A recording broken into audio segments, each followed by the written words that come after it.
Blessings, everyone. Welcome to another story time with Kanita, where I tell true crime stories and Bible stories. Today will be a true crime story, and this is the case of Ellie Week. Now, this is a cautionary tale on how stalking is sometimes not taken seriously until it's too late. Now, Ellie was born May 17, 1995. Friends and family say that she lived a life full of color, music, nature, and the ability to turn anything into art. She was a beautiful soul, and she was an artist. Now, in early of 2018, she started receiving these messages from someone named Nathan. She was getting messages on all of her social media, especially her Snapchat. This was somebody that she did not know. Now, initially, these messages were very harmless, but then they quickly became very uncomfortable for her. She confided in friends that she felt like she was being stalked. Now, the stalking had worsened, and she started receiving videos that were filmed from the outside of her house. So imagine you being in your sacred, safe place, your home, and then getting videos of someone stalking you from outside of your home and your sacred place. One of them was showed her, sitting at her dining room table. And so she was terrified at this point.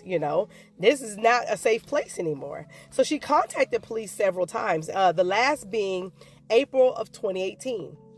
Now, her report was filed under telecommunications harassment.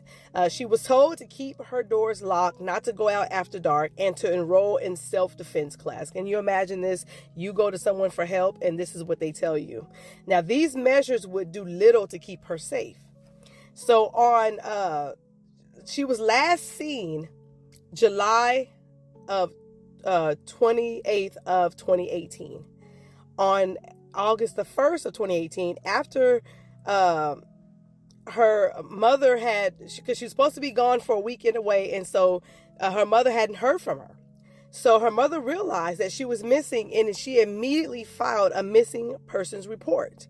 Now, after a few weeks, her body was found in a field, and her cause of death was asphyxiation. Now, a month before she went missing, she did tell friends that if she came up missing or if something happened to her, it would be her ex-boyfriend with dreadlocks, is what she said. This is quoted from her. Now, her ex-boyfriend's name was Michael Strauss. Now, this is Michael Strauss, her ex-boyfriend. She dated him when she was 17 years old. At this time, she was 23. So she dated him when she was 17, and he was 23 years old when they dated. Right now, or at this time that she went missing, he was 29 years old. He was questioned, and he was later arrested after police traced the harassing messages to accounts linked to him.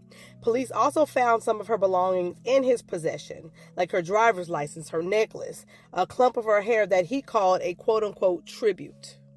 Now, he was sentenced to 17 and a half years for stalking, murder, and gross abuse of a corpse. He will be eligible for parole in 2036. Now, I feel like in this case that Ellie was totally disregarded, and she was failed, and that failure led to her death.